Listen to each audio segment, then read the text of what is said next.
Hello students, good morning. कई बच्चों के मैसेज आ रहे हैं कि सर हम एडमिशन ऑफ ए पार्टनर में न्यू रेशो निकालने में प्रॉब्लम आ रही है, तो प्लीज़ वो समझाओ। तो स्टार्ट करते हैं बेटा। चैप्टर का नाम है admission of A partner, admission of a new partner. हम एक नए पार्टनर को ऐड कर रहे हैं। तो जब हम एक नए पार्टनर को ऐड करते हैं तो नए पार्टनर को ऐड करने से पुराने पार्टनर के हिस्से में कमी हो जाती है। तो अब हम उसको ऐड कैसे करते हैं ये देखते हैं। उसको ऐड करने के बेटा 3 तरीके हैं। देखो, न्यू रेशो बच्चों की क्यों कन्फ्यूज़न आ रही है। न्यू रेशो हम 3 तरह से कैलकुलेट कर सकते हैं। न्यू रेशो, फर्स्ट पार्ट, नया पार्टनर आया,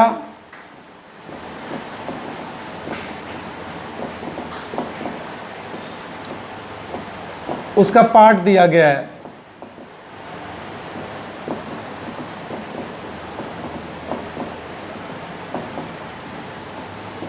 ना वह एक्वायर कर रहा है,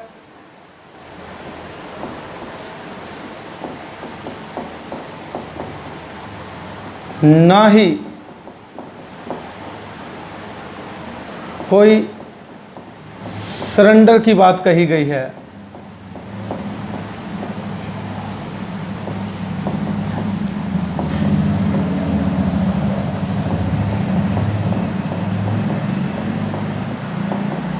ये तो हो गया फर्स्ट मेथड। नया पार्टनर आया, नए पार्टनर की रेशो दी गई है।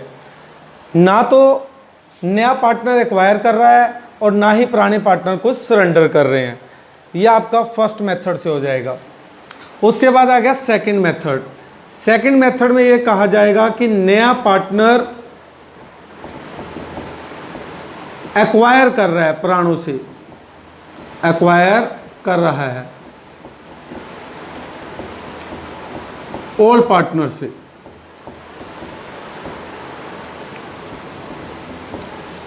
और थर्ड केस में ओल्ड पार्टनर अपने पार्ट में से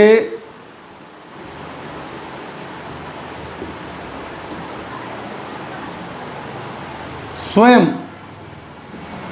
सरेंडर कर रहे हैं।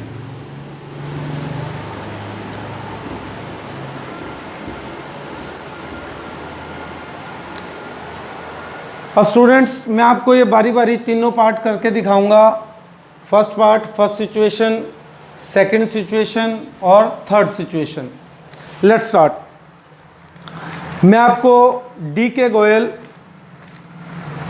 Chapter number 4 Haryana board, practical question number first करने जा रहा हूँ। Practical question number first, D K Goyal, admission of a new partner. लो जी, लेट्स स्टार्ट। इसमें हमें क्या बताया गया है कि ए और बी पार्टनर हैं, 5 और 3 की रेशो है। ए और बी पार्टनर हैं, एक बार मैं आपको समझा देता हूं।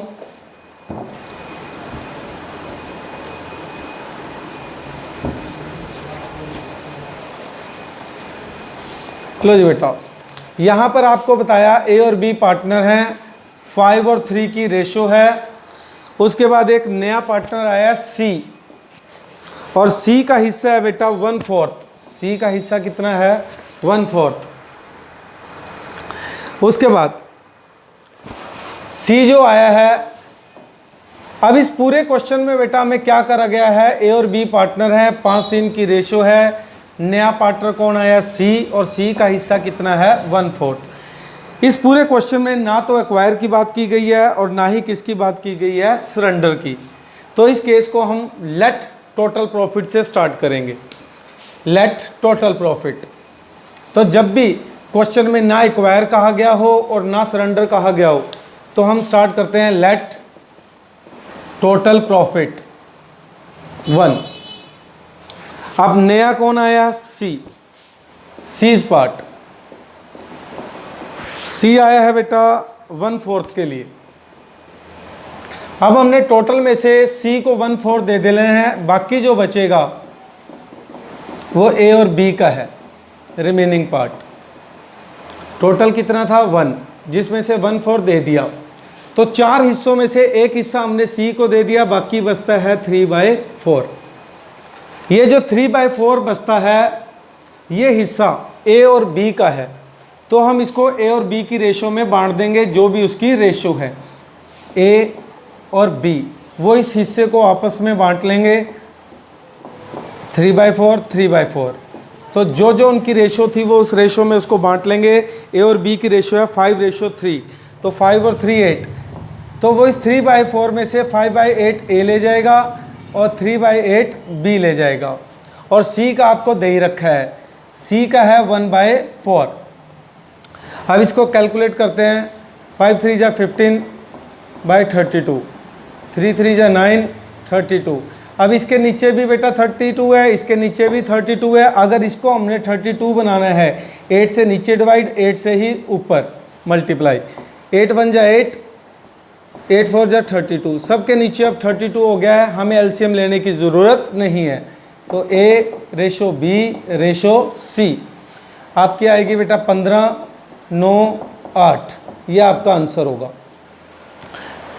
तो लेट टोटल प्रॉफिट कब स्टार्ट करना है? जब एक नया पार्टनर आए, ना तो क्वेश्चन में एक्वायर की बात कही गई हो और ना ही किसकी बात कही गई हो, सरेंडर की।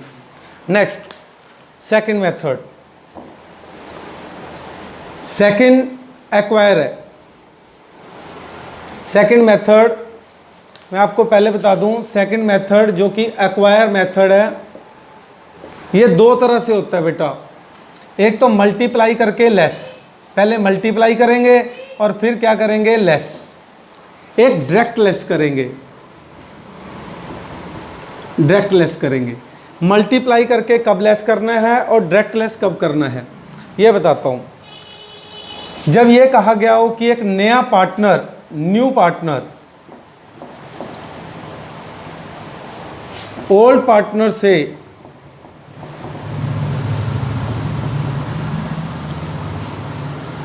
इक्वल या रेशो में एक्वायर कर रहा है,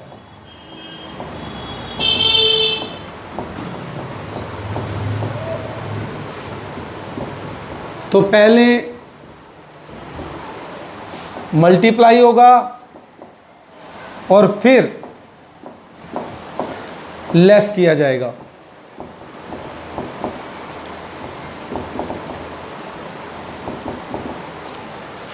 अगर नया पार्टनर पुरानों से जो हिस्सा ले रहा है, इक्वल ले रहा है या फिर किसी रेशो में ले रहा है, तो पहले हम मल्टीप्लाई करके उसका हिस्सा निकालेंगे और फिर क्या करेंगे, लेस करेंगे। और अगर ये दोनों बातें ना कही गई हो, फिर डायरेक्ट लेस करेंगे। तो लो जी, ये मैं सम करके दिखाता हूँ आपको। एक मल्टीप्लाई करके लेस करता हूँ और एक डायरेक्ट लेस करता हूँ। लो जी, मल्टीप्लाई करके लेस, ये मेरे पास है क्वेश्चन नंबर सेकंड का ए पार्ट। इसमें कहा गया है पी और क्यू पार्टनर हैं, 4:3 की रेशो है। एडमिट हुआ आर, नया पार्टनर आया। पी और क्यू पार्टनर हैं, 4:3 की रेशो है, नया पार्टनर आया आर 1/7 पार्ट के लिए। In which he acquire equally from P and Q. अब वो एक्वायर कर रहा है इक्वली। अब इक्वली वर्ड आ गया, तो मैंने बताया था सबसे पहले तो देखो ये सम कौन सा है, सेकंड मेथड है न्यू रेशो निकालने का, क्योंकि इसमें एक्वायर वर्ड आ गया। और सेकंड एक्वायर भी अब दो तरह से निकलता है, एक मल्टीप्लाई करके लेस, एक डायरेक्ट लेस। तो इसकी पहचान हमें कहाँ से पता लगेगी कि जो न्यू पार्टनर है एक्वायर कर रहा है इक्वली। हमें क्या पता कि इक्वली कितना बनेगा, तो पहले मल्टीप्लाई करके इक्वली निकाला जाएगा और फिर लेस किया जाएगा। लो जी, स्टार्ट करते हैं इसमें। अब यहाँ पर नया पार्टनर आया आर, तो स्टार्ट आर से करेंगे। R gets from P and Q. R बेटा पी और क्यू से प्राप्त करता है, एक्वायर कर रहा है। गेट्स, एक्वायर एक ही बात है। अब यहाँ आर का अपना खुद का हिस्सा कितना है 1/7, और उसने ये अपना हिस्सा दोनों से लिया इक्वल, तो यहाँ पर 1/2। अगर ये 3 से लेता तो 1/3 हो जाता, 4 से लेता तो 1/4 हो जाता, तो इस तरह से 1/14। अब इस लाइन से हमें क्या समझ आया कि R ने P से 1/14 लिया और R ने Q से भी कितना लिया 1/14। तो P और Q जो दे रहे हैं, देने से उनका हिस्सा क्या हो जाएगा, कम हो जाएगा। तो P, Q और R ये 3 पार्टनर हैं। R का हिस्सा तो आपको बता ही रखा है 1/7 है, और P और Q जो कि पहले 4/3 के पार्टनर थे, 4/7 ये है, 3/7 ये है, ये इनका पुराना हिस्सा है। अब इन्होंने अपने हिस्से में से किसको दे दिया, R को, तो जितना दिया है वो माइनस कर दो 1/14। इसने भी कितना दिया 1/14। तो एलसीएम 14 को 7 से डिवाइड करो, 2 2 4 जा 8, 1 7/14। 14 को 7 से करा 2 2 3 जा 6, 1 5/14। अब इसके नीचे भी 14 है, इसके नीचे भी, अगर इसको 14 बनाना है तो 2 से नीचे भी मल्टीप्लाई, ऊपर भी 2/14। अब सबके नीचे 14 हो गया, हमें एलसीएम लेने की ज़रूरत नहीं है। P Q R 7:5:2, ये आपका आंसर आ गया। इसी तरह एक्वायर में एक मेथड और है जिसमें डायरेक्ट लेस किया जाता है। अब डायरेक्ट लेस वाला भी आपको एक पढ़ के सुनाता हूँ। डायरेक्ट लेस में सेकंड का C पार्ट, सेकंड का C पार्ट, लो जी,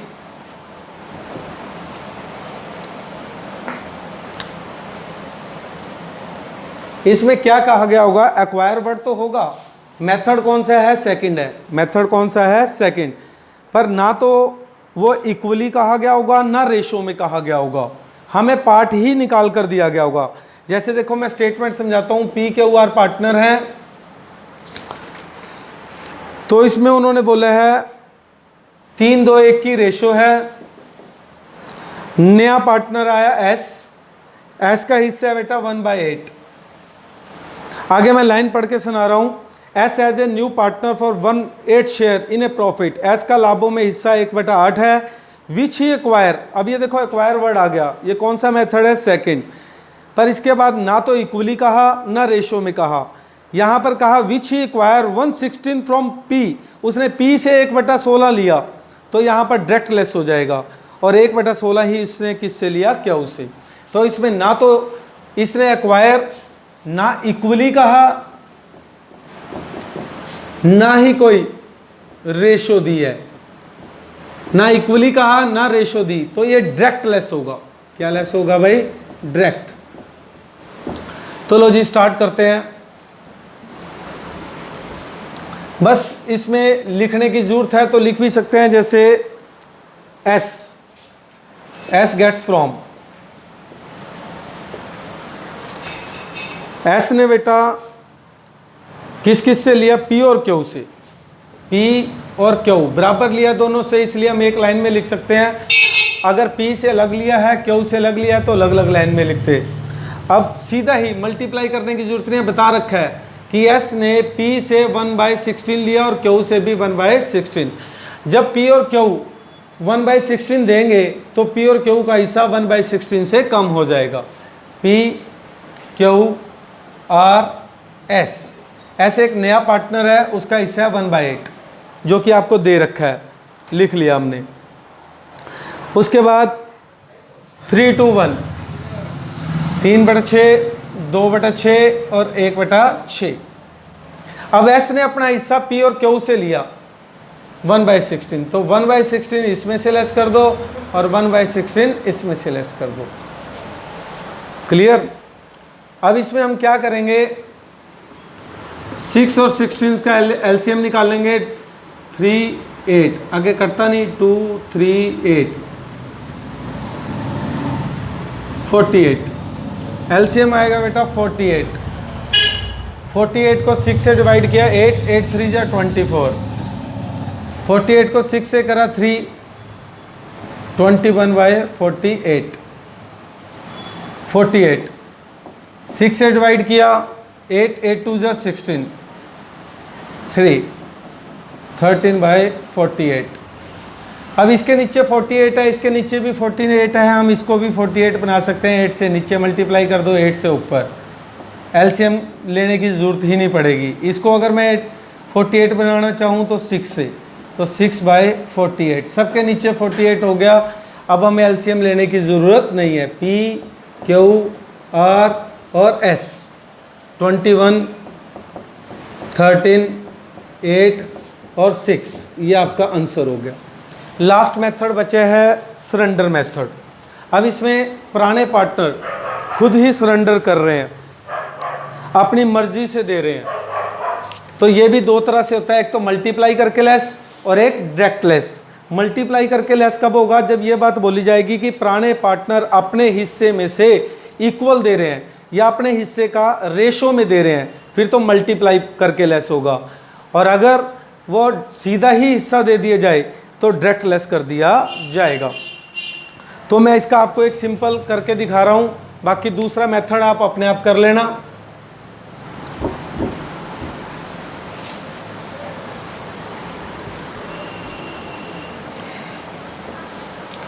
मैं आपको क्वेश्चन नंबर 8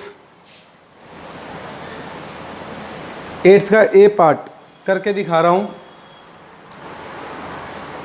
इसमें बताया गया बेटा ए बी पार्टनर है, 2:1 की रेशो है, सी ज्वाइन हुआ। अब सी ज्वाइन हुआ पर सी का हिस्सा नहीं दिया गया। इसकी सबसे बड़ी पहचान क्या है? इसमें सी ज्वाइन तो हुआ, सी का हिस्सा नहीं दिया गया होगा। ये थर्ड मेथड है, सेक्रीफाइस। अब ए और बी अपने में से किसको दे रहे हैं? सी को। तो इन्होंने अपने में से जितना जितना दिया वो मल्टीप्लाई करके निकाल लिया जाएगा। जैसे स्टार्ट करते हैं। ए सरेंडर 1/4 ऑफ हिज शेयर। ए ने अपने हिस्से का 1/4, मतलब ए ने अपने हिस्से में से 1/4 और बी ने अपने हिस्से का 1/5 किसको दिया? सी को। लो जी, तो यहां पर हमने A surrender in favour of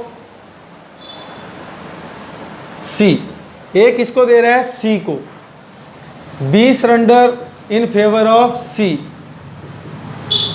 ए भी अपने में से दे रहे हैं सी को, बी भी अपने में से दे रहे हैं। अब ये अपने में से देंगे। ए का हिस्सा कितना था? 2/3 और बी का था 1/3। मल्टीप्लाई, इन्होंने जितना भी दिया है, अब ए ने अपने हिस्से का दिया है 1/4, तो इसके हिस्से का 1/4 निकाल लेंगे। और बी ने अपने हिस्से में से दिया है 1/5, तो 1/5 निकाल लेंगे। तो 2/12 और 1/15। ए ने अपने हिस्से में से 2/12 किसको दे दिया? सी को। और बी ने अपने हिस्से में से 1/15 किसको दे दिया? सी को। तो ए का हिस्सा 2/12 से माइनस हो जाएगा, बी का हिस्सा 1/15 से माइनस हो जाएगा। ये दोनों हिस्से किसको मिले? सी को। तो सी में ये क्या हो जाएंगे? प्लस। अब जैसे देखो ए का पहले 2/3 था और उसने 2/12 दे दिया, ये उसका नया हिस्सा आ गया। बी का पहले कितना था? 1/3, उसने अपने में से 1/15 दे दिया। अब सी का हिस्सा नहीं दिया गया, तो जो इन्होंने ए और बी ने दिया है वो किसको मिला है? सी को। 2/12 इसने दिया और 1/15 इसने दिया। लो जी, एलसीएम ले लेते हैं। इसका एलसीएम बड़ी रकम 12 है, 3 के पहाड़े पे आ जाती है, 12 ही ले लिया जी। 12 को 3 से करा 4, 4 दूनी 8, 2, 6/12। एलसीएम इसमें 15 आ गया। 15 को 3 से डिवाइड करा 5, 1, ये आ गया 4/15। अब 12 और 15 का कितना हो गया? 60। एलसीएम कितना हो गया? 60। लो जी, निकाल के दिखाता हूँ। 12, 15, 3 के पहाड़े पे 4, 3 पे 5, आगे कटता नहीं। 3 × 4 × 5 कितना आ गया? 60। 60 को 12 से डिवाइड किया 5, 5 दूनी 10, 60 को 5 से करा 4, 14/60। अब इसके नीचे 60 है, इसके नीचे 15 है, इसके नीचे 12 है। अब या तो क्या करो, इसका दोबारा से एलसीएम निकालो, नहीं इनको भी 60 बना दो। तो इसको 60 बनाने के लिए नीचे भी 4 ऊपर भी 4, 16/60। इसको 5 से मल्टीप्लाई, नीचे भी 5 से ऊपर भी 30/60। अब सबके नीचे 60 हो गया। लो जी आपका आंसर ABC 30, 60, 16 और 14। आगे 2 से डिवाइड हो सकते हैं, 15, 8 एंड 7। ये आपका आंसर हो जाएगा। तो इस तरह से फ्रेंड्स आपने क्या करनी है, बाकी जो इलस्ट्रेशन है वो निकाल के देखने हैं, और कोई भी अगर प्रॉब्लम आती है तो मेरे को मैसेज में कमेंट कर देना। Thank you sir.